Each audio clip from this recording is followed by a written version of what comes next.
Hello at kumusta sa mga kababayan diyan sa Pilipinas, mga legal gun owners at responsible gun owners? Dito din sa US yung mga kababayan natin na responsible gun owners at gun enthusiast, at the same time, supporter ng Second Amendment rights.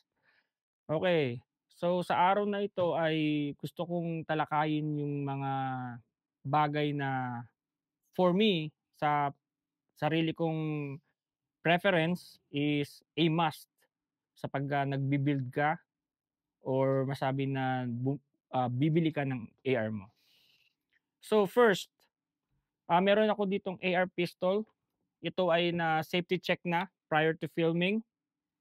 So hindi na ako magpapaligoy-ligoy pa. Ang una kong gustong gawin nung binild ko 'to ay isang muzzle device na may kakayanan mag-attach ng suppressor.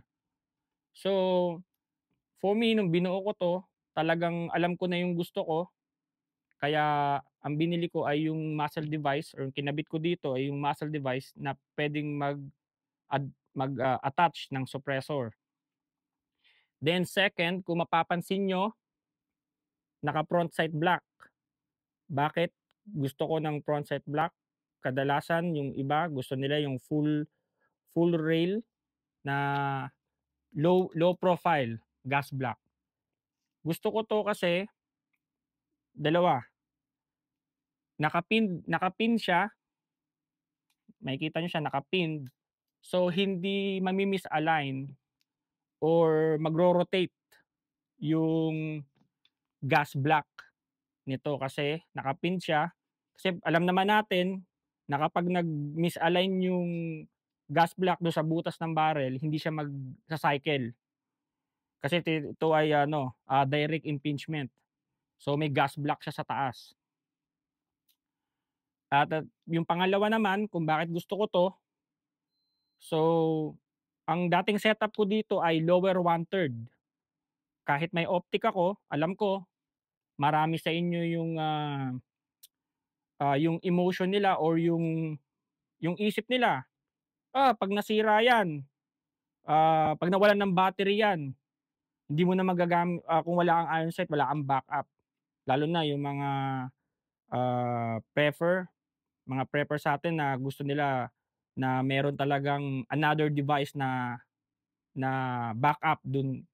Kaya lower 1/3 kasi yung dulo nito, yung tuktok nitong rear, tsaka yung front sight, nakapasok siya ng bahagya doon sa butas nung red dot sight at yung peak niya nasa ilalim lang siya nung dot. So hindi siya absolute co-witness. Tapos dito naman ngayon sa sa handguard, um, preferred ko 'to na M-LOK, although meron akong Picatinny, meron from ano, I think Midwest Industries, okey siya. Um, Iba yung ano, iba yung setup ko dun sa quad-rail na yun. So, dito dahil maiksi 'to, dahil AR pistol 'to, gusto ko magaan. Next, itong weapon light. So, nilagyan ko siya ng weapon light kasi 'tong upper na 'to, 'tong upper receiver na 'to, complete, is yung aking, home defense gun. So, yung mga nagsasabi na, "Oh, dapat shotgun." So, preferred ko siya. I think mas, tawag dito, mas, capable ako 'tong gamitin kaysa shotgun for my purpose. Um, 'Yun. So, weapon light, ang gamit ko naman dito kung bakit ko nilagyan ng weapon light ay siyempre kailangan mo ng ID or ma-identify mo yung target bago mo i-engage. And optics, 'to marami 'tong nagsasabi na, ganito, optic masisira, electronic siya, nawawalan ng battery. Well, totoo naman 'yun. Pero 'wag nating kalimutan yung track record at yung pagiging, battle proven ng mga optic natin sa in today's world. Kung kung nagwo-work 'yan sa mga by professionals, SWAT, Marines, mga nasa, special operation, I think it's good enough para sabihin na kaya nitong iligtas yung buhay mo o yung buhay ng pamilya mo. Kaya ikaw, you should ask yourself kung yung bang nilalagay mo sa baril mo ay may track record or proven ba siya para, um, ipagkatiwala yung buhay mo at buhay ng pamilya mo. But at the end of the day, kung magkano yung budget mo at kung ano yung preferred mo, yun pa rin yung masusunod. Wala naman kasing ano, yung talagang nakaukit sa bato na law or na rules na kailangan ganun yung bilhin mo. Kaya nga sinasabi ko preferred ko 'to, dito yung, preference ko. Dito naman ngayon sa charging handle, mura lang 'tong charging handle ko na 'to, ambidextrous. Ah, ang reason ko kung ba't gusto ko ng ambidextrous na control is just in case na why not, just in case na hindi ko magamit yung isa kong kamay for some reason, magagamit ko yung macha-charge ko siya dun sa kabila naman. Pero yun, preference ko pa rin yun. 'To namang lower ko, um, bagong build ko 'to, meant ito for range toy. Kasi magaan yung trigger niya, hindi siya combat trigger na, 3.5 pounds, you know? Although dito wala akong makitang jurisprudence or mga nagdaan na kaso kung saan nakasuhan yung isang tao sa paggamit ng baril niya sa self-defense dahil meron siyang, ah, I would say na light trigger. Kasi pero hindi rin iniisantabi sa gun community na kapag ikaw, you know, at the moment na mag-dump yung adrenaline mo, yung ganitong kagaan na trigger, hindi mo pa intention barilin yung target mo, may tendency makalabit mo kasi magaan siya. Pero ulitin ko, wala akong nakitang jurisprudence dito sa US online. Nagre-research ako kung meron na bang nakulong dahil nagamit niya yung baril niya na may light trigger para sa self-defense. Ta's ito naman, dahil ito ay AR pistol, um, ito ay brace. So, this is a pistol brace, considered to as a AR pistol. So, puwede itong mismo na 'to, dahil pistol nga siya, puwede mo siyang i-open carry, pero hindi ko siya ginagawa. Puwede mo rin siyang maging track gun, you know, dahil open carry sa state na kung saan ako, may open carry naman siya. May open carry naman dito sa Washington. I think yun ang preference ko dito. So, yung riser ko naman pala, nakalimutan ko pala yung riser, tinaas ko siya. Kasi gusto kong subukan yung height kung saan, may mga lumabas ngayon na riser, like Unity riser, yung fast riser nila. So bale 2.26 yung height niya, kasing taas siya nun. Gusto ko lang subukan kasi mura lang naman yung kuha ko dun sa riser, eh. Then baka ibalik ko siya sa lower 1/3, yung binili kong pang lower 1/3 dito baka balik ko siya kasi mas preferred ko siya. Kasi gusto kong gamitin yung iron sight just in case na masira yung aking red dot sight. So yun. And balik tayo dun sa usapan na mil spec.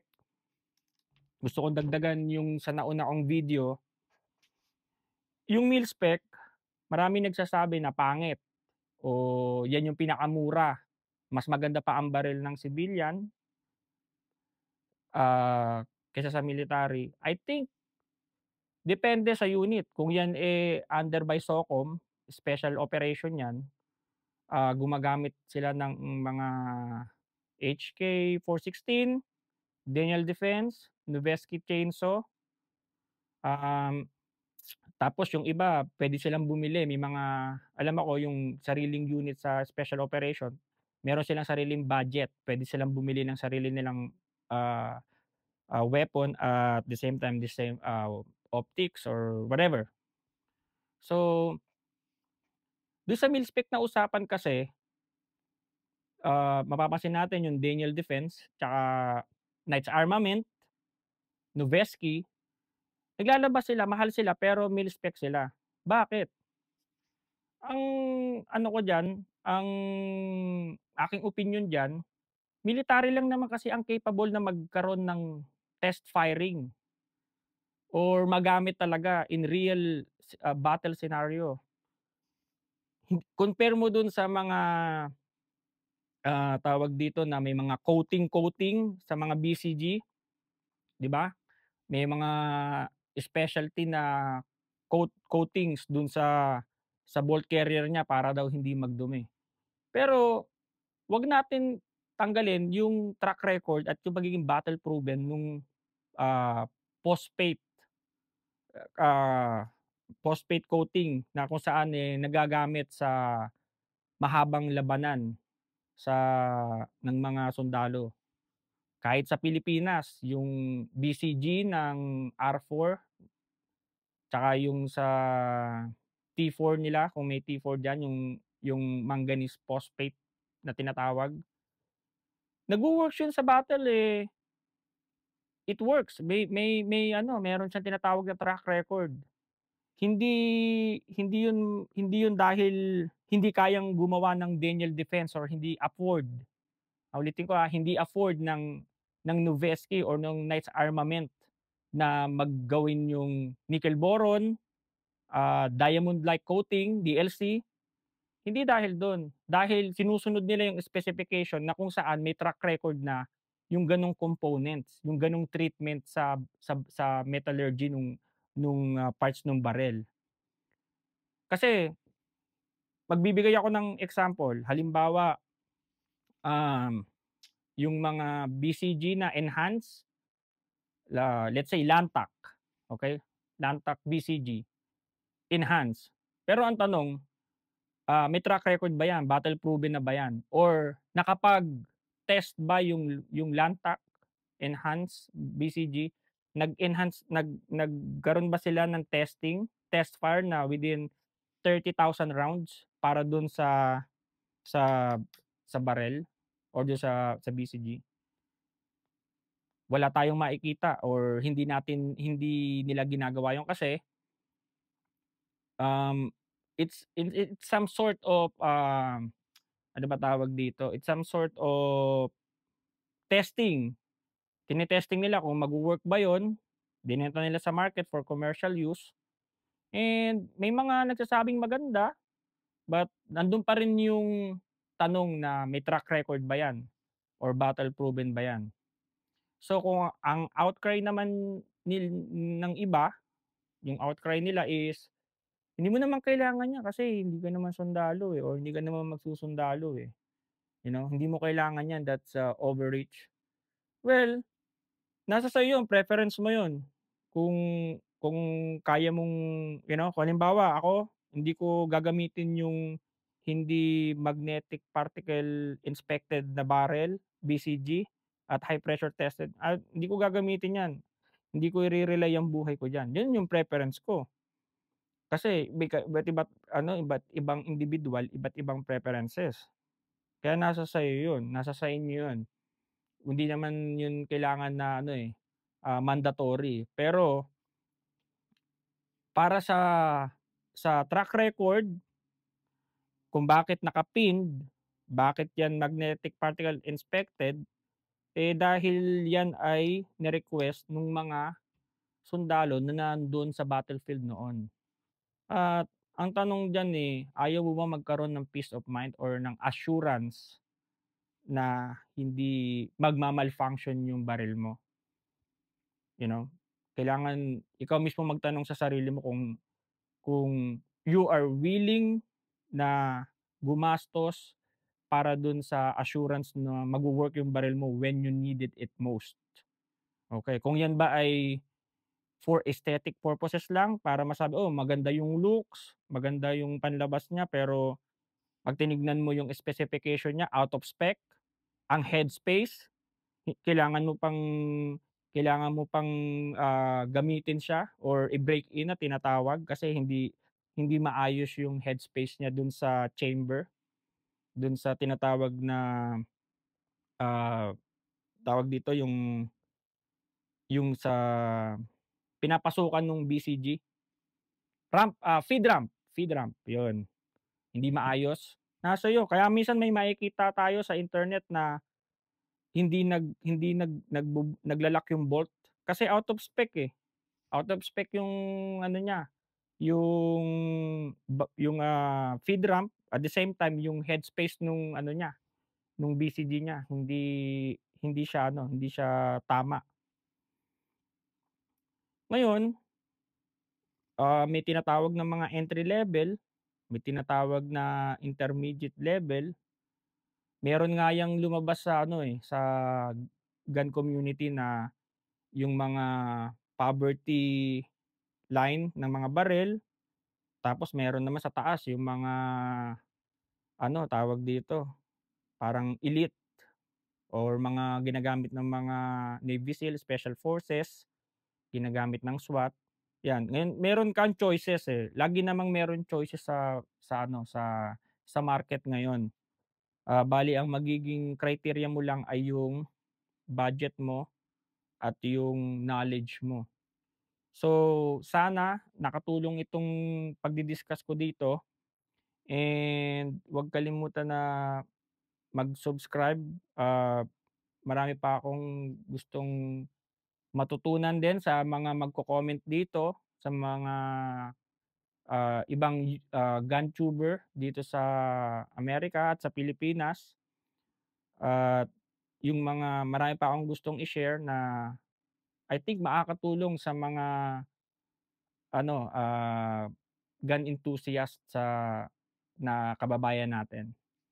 Um, yeah, hanggang sa muli. Ito nga pala si Self Reliance TV. Yeah, goodbye.